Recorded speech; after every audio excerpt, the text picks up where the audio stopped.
Dr. Kristen Finn here on location in Richmond, Rhode Island with my new friend Jack.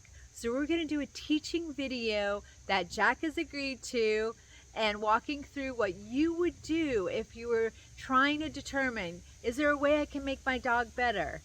You can absolutely make your dog feel better. You do not need to be a veterinarian. You do not have to have gone to school. The only requirement is that you love your dog. And you wouldn't be here if you didn't love your dog. So we'll get on with it. Okay, here's our willing volunteer, Jack.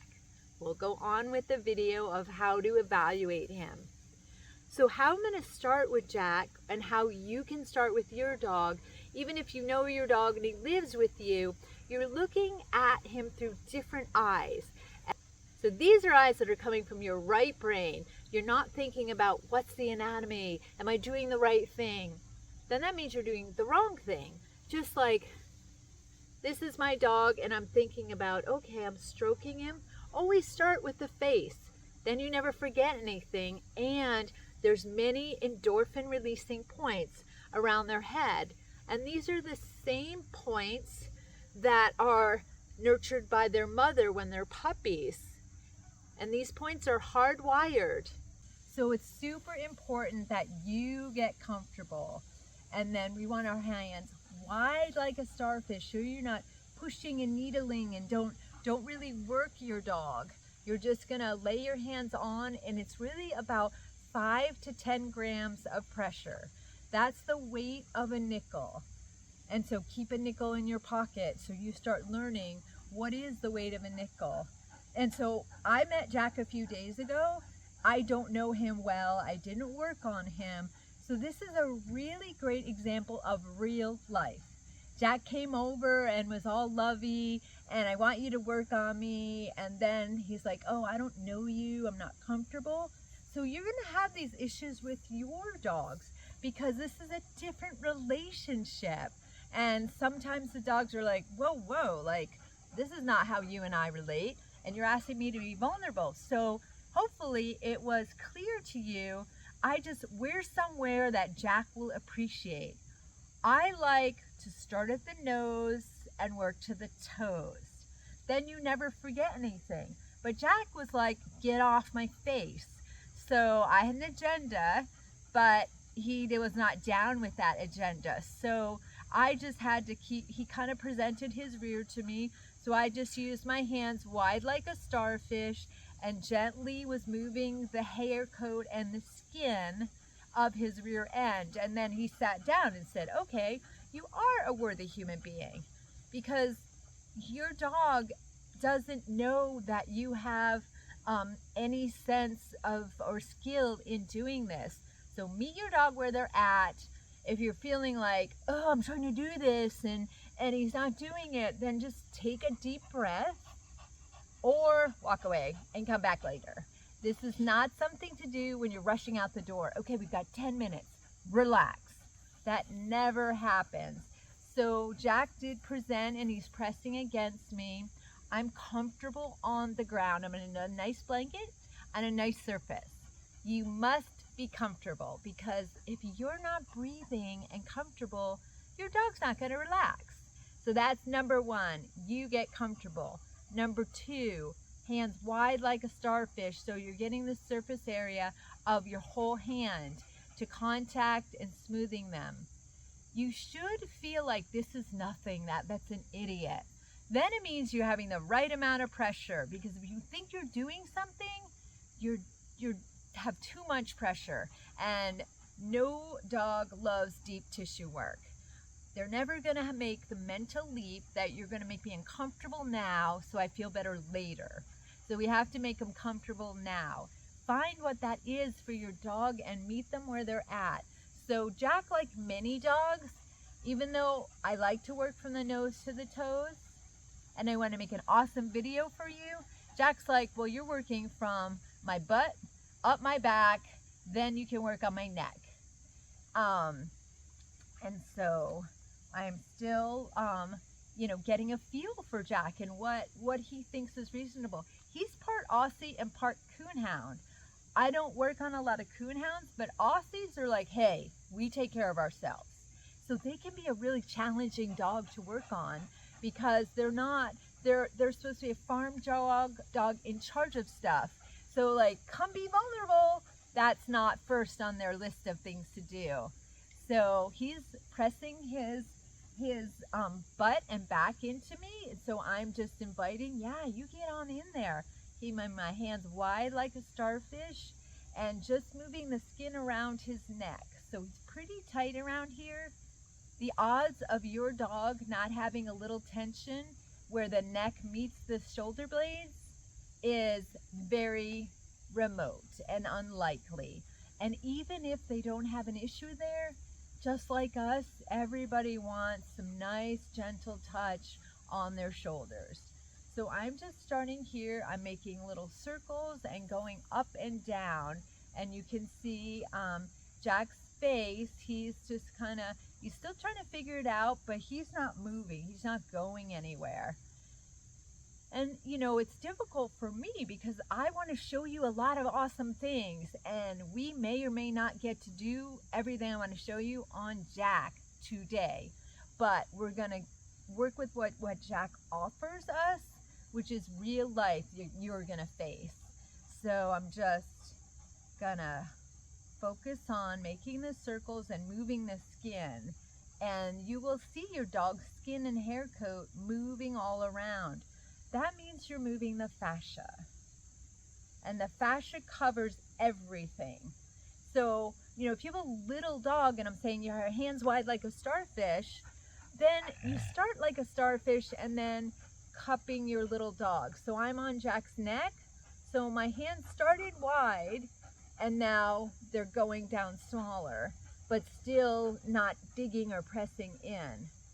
And so he's getting a little impatient. As you can see, he's moving.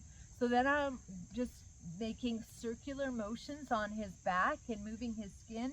And then he pressed back into me like, oh, okay, you don't suck. And so it's Jack's party. So I'm glad that he's turning because you can see my hand. I'm just making circles and going up and going down, kind of like wax on, wax off. Every dog on the planet will benefit from you just moving their skin. You just have to figure out where they want it. Some dogs are just going to be like, do it anywhere. I'm yours. And other dogs are like, you haven't quite earned your value and I don't trust you and I don't like what you're doing. But there's somewhere on their body, I promise you, that they are going to appreciate. So Jack happened to be, I just did cursory evaluation of him earlier, and he's got some vertebrae in the middle of his spine that are pretty tight or locked up or fixed, we would call in the veterinary chiropractic world. So he says, well, that's the most important. Okay, so I'm working on his spinal region where the vertebrae are really tight. I didn't expect you to be able to discern that. I've had thousands and thousands of hours of training. But what this is telling me, Jack just like, I started working on this area and he just like flattened out, such that we had to move the camera. And now he's like kind of rolling on his back. Someone could make the argument, oh, he's just itchy. I don't care. He's relaxing and feeling good. So, and your dog is never gonna pretend that they're feeling good to make you feel better. They don't have that programming. So I'm just working the tissue around his spine and just kind of following what he's doing. And he's telling me he's really liking this. So I've got both hands going very light. You think about one of my favorite metaphors is that your dog can feel a fly every time it lands on him. So if a fly is having an impact, then you do not need a lot of pressure. And his eyes are half closed now. So even though, like I said, I had my agenda of how I wanted to teach this video, and Jack's like, well, this is my party and we're doing it my way. And I couldn't make him roll down for over on his side and then over on his back for all the hot dogs on the planet. He's nuzzling my leg. Okay, friend. And so all you have to know is this feels good to your dog. Then it's the right answer. Then you're doing the right thing. And then he's kind of like, well, I just want a little bit more. And so he's pressing his neck against me. You know, I was just like, well, can we get back up to the neck? And Jack said, you bet we can. And he's pressing into me, and he's pressing his leg into me, hands still wide. I'm going to say this 1 trillion times in my life. By my palm of my hand, the whole surface area is all on his tissue, moving it back and making circles. Good friend. And then I'm just taking the opportunity, like, do your legs move around? Do they have any pain? So I've got a lot of different videos, and so this little intro video is just a great example of just get started with your dog. When your dog goes to the veterinarian, they never feel better. It's not the vet's job to make your dog feel better. That's on you. You're the boots on the ground, and you can absolutely make your dog feel better. And then as Jack gets more used to this, and as you get, or your dog, and as your dog gets used to you doing this, and you get used to doing it to your dog will start pushing their body against you, and that's the spot where you should work. The only negative side effect of this work is that you now officially work for your dog, and they will hold you to task on that. So I'm just making big circles around Jack's hips. I'm just sort of reading him and just experimenting. You know, does he like this hip work? He sure does. Just making circles, doing a little bit of a hula, and then I could say, well, I want to check your other hip. Don't, because that would be a big thing to then get him turned around. So this is the side that he's presenting today. So we're just working on this side, and I'm reading him, and he's putting his nose up, and of course we're furminating at the same time. Good friends. And then we'll go back up the area, and I am using 5 to 10 grams of pressure, very light, and having this effect. So just if you feel like, well, my dog doesn't like this, lighten up. 100% of the time, I share with people 5 to 10 grams of pressure. In my classes, I pass out nickels. When I was first learning this work, I was a racetrack veterinarian. I thought that was a crazy amount of pressure to use. So I carried a nickel in my pocket for a year. And every day I would be like, there's no way.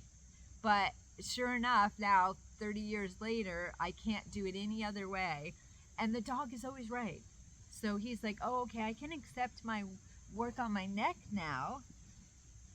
So I'm working on his neck, and I'm pretty light. So I had like 10 grams of pressure on his hip, and now I have probably 5 grams of pressure moving the skin of his neck around. I have earned Jack's trust, and so he's letting me in and saying, oh, you can go to the vulnerable area. Do you want a stranger rubbing on your shoulders? It'd be like, no. I don't know you. I don't know that you're not going to hurt me. But now Jack knows me, and then I could stroke his face, and that's releasing lots of endorphins that are calming. And now I'm kind of going this way. How long do you do this? As long as your dog is relaxing and you're relaxing and you have time for. And how often to do it? Do it as often as you want. And it's a really good idea when you're first starting. Do like 5 minutes here, 5 minutes there. And I don't know how much time I have today, and making a long video tends to lose people. But I'm getting the feeling now that I have earned Jack's trust, and he's put his paw in my paw, so to speak. So that's an awesome signal. So I have enough experience to know that I could probably work on Jack for 45 minutes. He would stay here, and eventually, like, I could touch every part of his body. But I think this is a great introduction for you, how to get started. You can't hurt your dog. You're not strong enough, and your dog won't let you hurt them. They'll just walk away or they'll fidget. And if they walk away or fidget, 99% of the time you use just too much pressure. Again, you want to say to yourself, that vet is crazy and I'm not doing anything. But look at Jack. I couldn't have paid him to display this, and I had no idea when we started. I'm like, oh, this might be not a successful, useful video. But I just had to have faith of do the process, trust the system, so to speak. So he's pressing his other paw against my leg, and we're just really loosening up his body and making him feel good. So again, making your dog feel good is on you, and no one is more suited to do it than you. Thanks so much, and bye for now. There'll be follow-up videos or some links. I'm not sure what we're gonna do first. So here we still are with Jack, and he's loving life, and we've got mosquitoes searching around us, but oops, he just noticed one. Thank you for taking care of that mosquito. And I'm just keeping my pressure really light. And very importantly, as I said, I'm really comfortable. I happen to do the splits every day. I like this. It took me almost a year to get good at this, but now it's just the way I work. Most people aren't comfortable with that. Just have a different position. So I could easily swing my leg over and be on the side. You can be on the bed. You can be on the couch. You can be in the house with a mouse, you know, to get Dr. Seuss about it. Just breathe and be comfortable, and then your dog will start to equilibrate to your comfort level. And now I'm making circles with my hands as I'm making circles up and down of rubbing his neck, and Jack's learning like, oh, I can like push my body where I want her to work. This took Jack a little while because he and I don't know each other. So it's a huge leap of faith that he gave me. I appreciate it very much. And I happen to do this 8 hours a day, 6 days a week. And so I have lots of practice, and I'm patient. As we spoke about in the beginning, I kind of had an agenda of what I wanted to teach you and how I wanted the flow to go. And Jack was an awesome teacher. That's not how we're doing this, ma'am. You can work on my butt. And so it just had to say like, all right, this is where we're working. And then eventually he's like, you can work anywhere. And he laid himself down. I didn't lay him down. He threw himself on his side. And then well, you don't have to go into that lesson now. And so I'm just stroking over his face, which is full of endorphins that mama's dogs rub on when they're nurturing their young. Those endorphins are hardwired neural responses. So it doesn't matter if he's 15 years or 15 weeks. He's releasing the same calming endorphins. It's a little hard to see his head probably because he's kind of putting it towards me. But just again, making circles with my hands. There we go. And causing relaxation. Good boy, Jack. And remembering to breathe. I have a slight challenge because I'm speaking to give you guys good information. I'm paying attention to Jack, and I have to remind myself, breathe deeply, because if you're tense, you're going to make your dog tense, and I know you don't want to do that. Good boy, Jack. And so now I'm just thinking about the shoulder blade, which is like his upper arm. And then I'm just moving the tissue and just exploring, but explore like a child's mind. Don't get all, am I doing it right? Is that the right anatomy part? What is that? They said he had arthritis. I don't care if anyone said your dog has arthritis. Your dog is only 15% skeleton, and arthritis occurs in the skeleton. Your dog is 60% soft tissue, muscles, ligaments, and tendons. You can make muscles, tendons, and ligaments better as long as your dog is here on this planet. So the only requisite to improving soft tissue is breathing. So you can absolutely help any dog with any diagnosis at all feel better.